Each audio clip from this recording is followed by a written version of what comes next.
53 বছর পরে 5ই আগস্টের পরে যে একটা সুন্দর পরিবেশ তৈরি হয়েছে, এই পরিবেশটাকে যদি আমরা কাজে না লাগাতে পারি, এটা আমাদের জন্য দুঃখ, আমাদের বাংলাদেশের মানুষের জন্য একটা কালো অধ্যায়, এবং বিশেষ করে যারা রাজনীতি করে তাদের জন্য কিন্তু একটা কলঙ্ক।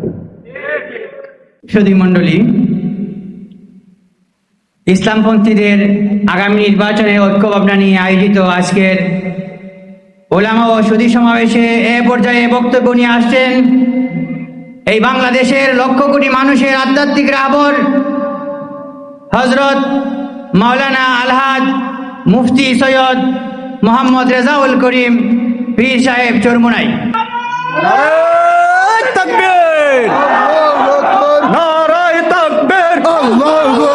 ইসলামী আন্দোলন বাংলাদেশ। আসসালামু আলাইকুম ওয়া রাহমাতুল্লাহি ওয়া বারাকাতুহু। আলহামদুলিল্লাহি ওয়া কাফা ওয়া সালামুন আলা ইবাদিহিল্লাযীনা ইসতাফা, আম্মা বা'দ।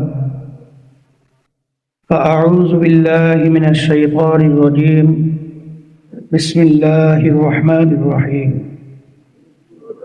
ظهر الفساد في البر والبحر بما كسبت أيدي الناس. صدق الله العلي العظيم. সবাই দুরূদ শরীফ পড়ি। আল্লাহুম্মা সাল্লি আলা সাইয়্যিদিনা ওয়া হাবিবিনা ওয়া মাওলানা মুহাম্মদ সাল্লাল্লাহু আলাইহি ওয়া আলা আলিহি ওয়া আসহাবিহি ওয়া বারাকা ওয়া সাল্লাম। আজকের এই মজলিসে আমরা উপস্থিত হতে পেরেছি, শুকরিয়া দান করি আলহামদুলিল্লাহ। ইসলামী আন্দোলন বাংলাদেশ সুনামগঞ্জ জেলা শাখা কর্তৃক আয়োজিত ওলামা সুধী সমাবেশের সভাপতি, মঞ্চে বিভিন্ন পর্যায়ের বিভিন্ন সংগঠন, বিশেষ করে উল্লেখযোগ্য বাংলাদেশের ইসলামী রাজনীতি দলের নেতৃবৃন্দ, সামনে উপস্থিত ইসলাম দেশ মানবতার কল্যাণে যারা আমরা চেষ্টা করছি, তাদের উদ্দেশ্যে আমি বলব, আমাদের সময় সুযোগ 53 বছরে পাই নাই, আল্লাহ এখন আমাদেরকে দান করেছে। এখন কথা হলো, 53 বছর স্বাধীনতা 54 বছরে বর্তমানে চলছে, যাদের মাধ্যমে দেশ চলছিল, এদের মাধ্যমে আমরা কি পেয়েছি জানার পরেও স্মরণ করে দিচ্ছি। কারণ ফাইদা তুলিয়াত আলাইহিম আয়াতুহু যাদাতহুম ঈমানা, জানা জিনিস আলোচনা করলে ঈমান বাড়ে, পোক্ত হয়। এদের পরিচালনায় আমরা পেয়েছি এই সুন্দর দেশ বাংলাদেশটা একবার দুইবার নয়, 5 বার চোরের দিক থেকে তাম দুনিয়ার মধ্যে এরা ফার্স্ট বানিয়েছে, ফার্স্ট ক্লাস ফার্স্ট। যদি আজকে আমরা বিদেশে যাই, যদি জিজ্ঞাসা করে তুমি কোন দেশের হও, যদি আমি উত্তর দিই বাংলাদেশ, তখন তারা উত্তর দিবে 54 দেশের লোক আসছো। এই উপাধি আমাদের পিঠে কিন্তু সিল লাগিয়ে দিয়েছে। এদের পরিচালনায় আমরা কি পেলাম? হাজার হাজার মায়ের পর, মাইকে এত বাড়াবাড়ি করা দরকার, মায়ের কোল সন্তান হারা করেছে। আজকে সেই শব্দ এখন আমাদের কানে দুলিত হচ্ছে। মা কলিজা ফাটা চিৎকার বাজছে, আজকে কতদিন পর্যন্ত আমার সন্তান আমাকে মা বলে ডাকছে না। আজকে সেই মুখদের পানি পানি শব্দ আমাদের কানে দুলিত হচ্ছে। আজকে আবু সাইদের সেই হাত প্রসারিত করে বুকে গুলিবিদ্ধ হয়ে মাটির ভিতরে লুটিয়ে পড়েছে, আমাদের চোখের সামনে ভাসছে। প্রায় 500-র মতো এই বাংলাদেশের ভবিষ্যৎ উদীয়মান মেধাবী ছেলেগুলো এবং আমার ভাইরা চক্ষু হারিয়েছে, আর আলোর চক্ষু দেখছে না, আলো তারা দেখতে পাচ্ছে না। হাজার হাজার লোক, হাজার হাজার সন্তানগুলো পঙ্গু হয়েছে। এরপরে আমরা আর কি তাদের থেকে পেলাম?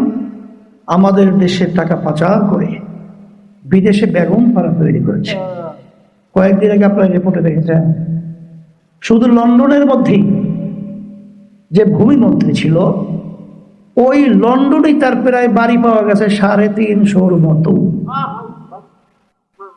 এবং সর্বত্র দেখা যায় 600 উপরে তাদের বাড়ি বিভিন্ন জায়গায়। ওর বাপের টাকা, এই টাকা আপনার আমার কষ্ট অর্জিত ঘাম ছড়ানো, এই টাকা ওরা ক্ষমতা চেয়ারে বসে আমাদের দেশের টাকা পাচার করে আজকে আমাদের দেশকে দেউলিয়ার পথে নিয়ে গেছিল। এখন কথা হলো 53 বছর পরে 5ই আগস্টের পরে যে একটা সুন্দর পরিবেশ তৈরি হয়েছে, এই পরিবেশটাকে যদি আমরা কাজে না লাগাতে পারি, এটা আমাদের জন্য দুঃখ, আমাদের বাংলাদেশের মানুষের জন্য একটা কালো অধ্যায়, এবং বিশেষ করে যারা রাজনীতি করে তাদের জন্য কিন্তু একটা কলঙ্ক। এই জন্যই আপনারা দেখেছেন ইসলামী আন্দোলন বাংলাদেশ প্রতিষ্ঠিত হয়েছে 1987 সাল, কিন্তু অদ্যাবধি পর্যন্ত আমাদের এই দলের ব্যানারে বা এই দলের মার্কায় একজন এমপিও কিন্তু আমাদের সংসদে যায় নাই। এর অর্থ কি? আমরা খুব ছোট দল, আমাদের দুর্বলতা বা আমরা যাওয়ার সুযোগ পাই নাই, তা কিন্তু না। আমাদের বহু সুযোগ ছিল, কিন্তু ইসলামী আন্দোলন বাংলাদেশ প্রতিষ্ঠিত হয়েছে ইসলাম দেশ মানবতার কল্যাণের জন্য, নট আমাদেরকে ব্যবহার করে এই খুনিরা, চাঁদাবাজরা, এই দেশের টাকা পাচারকারীরা আর মায়ের কোল সন্তান হারা করবে, আর আমাদেরকে তারা ক্ষমতার সিঁড়ি হিসেবে ব্যবহার করবে, আর সেই সিঁড়ি হিসেবে আমরা হব, আর ওরাই মসনদে বসে এই ধরনের কাজ করবে। এই ওদের ক্ষমতা যাওয়ার মসনদের সিঁড়ি ইসলামী আন্দোলন বাংলাদেশ হতে যায় না। আমাদের কাছে অপরের কোনো শেষ ছিল না, এটা আমি জানি। এই 24 আওয়ামী লীগ আমাদেরকে কি দিতে চেয়েছিল, কে চেয়েছিল আমি জানি। এমনকি বিরোধী দল পর্যন্ত বাড়াবার বিভিন্ন ষড়যন্ত্র করেছিল, কিন্তু এক কথা আমরা বলেছি, ইসলামী আন্দোলন বাংলাদেশ নিছক কয়েকটা এমপি, কয়েকটা মন্ত্রিত্বের জন্য আমরা রাজনীতি করি না, আমরা রাজনীতি করি ইসলাম দেশ মানবতার কল্যাণের জন্য। তার ধারাবাহিকতা আপনারা দেখেছেন 5ই আগস্ট, জুলাই যখন আন্দোলন শুরু হয়, তখন বাংলাদেশের মধ্যে একমাত্র একটাই রাজনৈতিক প্ল্যাটফর্ম ইসলামী আন্দোলন বাংলাদেশ। সবাই এর সহযোগিতায় রাস্তায় ছিল, কিন্তু ব্যানার নিয়ে একমাত্র রাজপথে প্রতিবাদে, অন্যায় প্রতিবাদে, ন্যায়ের পক্ষে আওয়াজ তুলছিল ইসলামী আন্দোলন বাংলাদেশ। তখন কিন্তু অন্য কোনো রাজনৈতিক দল তাদের ব্যানার নিয়ে পরিচয় রাস্তায় আসতে পারে নাই, কারণ মুহূর্তটা, সময়টা ছিল অত্যন্ত ভয়াবহ। ওই সময় কেউ রাজপথে ব্যানার নিয়ে আসাটা বড় কঠিন ছিল, কিন্তু আমরা কখনোই চিন্তা করি নাই কি হবে, আল্লাহ ভালো জানে। আমরা কিন্তু পরিষ্কার ঘোষণার মাধ্যমে আমরা রাজপথে এসেছিলাম এবং আওয়াজ তুলেছিলাম যে এই খুনিদের এবং ওই জালেমদের জায়গা বাংলার জমিন হতে পারে না। আলহামদুলিল্লাহ, আল্লাহ কবুল করেছেন। ফ্যাসিস্ট বুঝতেও পারে নাই, বড় বড় তাকাব্বুরি কথা, হাসিনা পালায় না, কিন্তু আল্লাহর কুদরত, আল্লাহর মায়ের আলমের বাহির, ভাত পাক করে খেয়েও যেতে পারে না, এমনকি কাপড় চোপড় গুছাইয়াও যেতে পারে না। এটা কার? আল্লাহর সিদ্ধান্ত। সেই হিসেবে আমি বলবো, আপনারা দেখেছেন আওয়ামী লীগ রাজনৈতিক নিষিদ্ধের ব্যাপারে যখন আওয়াজ তোলা হয়েছিল, ইসলামী আন্দোলন বাংলাদেশ তার সহযোগী সংগঠনগুলো আমরা কিন্তু কোনো চিন্তা চেতনা ছাড়াই ন্যায়ের পক্ষে, অন্যায়ের প্রতিবাদে রাজপথে ছিল। এরপরে আপনারা দেখেছেন যে আজকে 5ই আগস্টের পরে বাংলাদেশের ভিতরে ইসলামের পক্ষে যে একটা ক্ষেত্র তৈরি হয়েছে, বিগত 53 বছর স্বাধীনতার পরে এত সুন্দর ক্ষেত্র কখনই হয় নাই, আমরা দেখি নাই। এই কথা ঠিক না ভুল বলছি? এখন এই ক্ষেত্রটা যে তৈরি হয়েছে, এইটা আমরা দেখার পরেই আলহামদুলিল্লাহ আমরা চেষ্টা শুরু করেছি, এবং আমার ভাইদের আজকে আলোচনার মাধ্যমে আমি দেখেছি এবং শুনেছি, এবং আপনাদের অবস্থান আমি লক্ষ্য করেছি। সারা বাংলাদেশের মানুষ এবং সর্বমহলের মানুষ, সবার ব্যাপার, তাদের অবস্থানটা আমরা দেখেছি।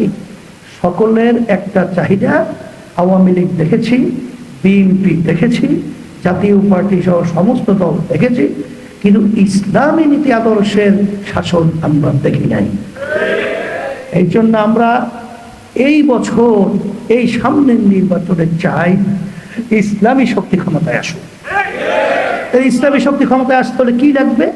ইসলামের পক্ষে একটা বাক্স দেওয়া লাগবে। এই লক্ষ্যেই আমরা আল্লাহর রহমতে আপনাদের দোয়ায় সারা বাংলাদেশের মধ্যে আমরা আওয়াজ তুলেছি যে ইসলামের পক্ষে যেন আমরা একটা বাক্স পাঠাতে পারি, এবং ইসলামের পক্ষে একটা বাক্স যেতে হবে। এই লক্ষ্য এবং ঘোষণা নিয়ে আমরা যখন কার্যক্রম পরিচালনা শুরু করেছি, আল্লাহর রহমতে আপনাদের দোয়ায় ফল অত্যন্ত ভালো, পরিবেশ অনেক সুন্দর। এখন অপেক্ষা বাস্তবায়ন। মাঝখানে সমস্যা তো হতেই পারে, আর এটা হওয়াটা অস্বাভাবিক কিছু না। তবে লক্ষ্য রাখতে হবে যে হুকুম দুনিয়া রাসূলুল্লাহ খাতিয়াতি, আল্লাহ রাসূল সাল্লাল্লাহু আলাইহি ওয়াসাল্লাম বলেছেন, সমস্ত গুনার মূলই হলো এই দুনিয়ার মোহ, ক্ষমতার মোহ, পদের মোহ, সম্মানের মোহ, সম্পদের মোহ। আমাদেরকে যেন এই সম্মান সম্পদের মোহে আমাদেরকে গ্রাস করতে না পারে। আর বিশেষ করে ইসলামী রাজনৈতিক দলগুলোকে আমি স্মরণ করে দিতে চাচ্ছি, মুনাফিকের চরিত্র তিনটা। এর ভিতরে একটা হলো ইজা ওয়াদা আখলাফা, ওয়াদা করার পরে ওয়াদা রাখে না, মুনাফিকের চরিত্রের একটা। তা আপনাদেরকে আমি স্মরণ করে দিচ্ছি, খবরদার মুনাফিকের খাতায় যেন আমরা নাম না দেখাই। আল্লাহ আমাকে আমাদের সকলকে এই আমলের উপরে থাকার তৌফিক দান করুন। সাথে সাথে আপনারা দেখেছেন বর্তমানে একটা আওয়াজ উঠেছে পিয়ার পদ্ধতিতে নির্বাচন। এটা কিন্তু এখন বেশিরভাগ রাজনৈতিক দল যারা দেশকে ভালোবাসে, যারা বাংলাদেশের মানুষকে ভালোবাসে, তারা ভালো করে আলোচনা পর্যালোচনার পরে দেখেছে যে পিয়ার পদ্ধতি নির্বাচন ছাড়া এ দেশের মধ্যে দেশ গঠন করার ব্যাপারে মানুষের মৌলিক অধিকার রক্ষার জন্য আর দ্বিতীয় পদ্ধতি নির্বাচনের নাই। বিগত 53 বছর আমরা নির্বাচন দেখেছি, সেই নির্বাচনে আমরা ভালোভাবেই সবাই অভিজ্ঞতা আমাদের অর্জন হয়েছে। কি হয়েছে? সেখানে দেখছেন কালো টাকার দৌরত্ব আপনাদের এলাকায় চলছে না? বেশি শক্তি। আমি একটা উদাহরণ দিয়ে বলি, বেশি দূরে যাওয়ার দরকার নেই। এই ওই যে বিপি নুরুল হক নূরের নাম শুনছেন? কিছুদিন আগে যে এলাকায় গেছিল তা দেখছেন? সেখানে যে তার উপরে যে আক্রমণ করলো, অযাচিত, অমানবিক, অমানুষিক যে নির্যাতন, যদি এই পদ্ধতিতে নির্বাচন হয় তাহলে ওই গুন্ডারা কি চুপ করে থাকবে? না ওই আবার সেই সেন্টার দখল করে পায়তারা শুরু করবে? কথা বলেন, করবে কি করবে না? তখন আপনার পছন্দের প্রতিনিধি আপনি সংসদে পাঠাতে পারবেন না। গেল এক। দ্বিতীয় নম্বরে বিভিন্ন কায়দায় শুনছেন হাজার হাজার লক্ষ লক্ষ কোটি টাকা লোপাট করেছে। এই ওরা লুটপাট করেছে, এই টাকাগুলো ওদের কাছে গচ্ছিত আছে না? যখন নির্বাচন আসবে তখন এই টাকার সরাসরি পাতা শুরু হবে। তখন ওই টাকা, কালো টাকার দৌরত্বে আপনার মতো ভালো মানুষ তখন অনেকাংশে টেকা বড় কঠিন। এই তিন নম্বর, শোনেন, যখন এককভাবে ক্ষমতায় যায় তখন কিন্তু ফ্যাসিস্ট চরিত্র তৈরি হয়, যেটাই 53 বছরে সাক্ষী ইতিহাস। যখনই তারা এককভাবে সংবিধান পরিবর্তন করার মতো শক্তিটা পেয়ে যায়, তখন তারা ওখানে যা মনে চায় তাই ওখানে তাদের স্বার্থে ওখানে সংবিধান ভিতরে ওই আলোকে আইন পাশ করে নেয়। এরপরে আপনারা দেখেছেন আরেকটা সমস্যা হলো 60-70% লোক তাদের ভোটের কোনো মূল্যায়ন থাকে না।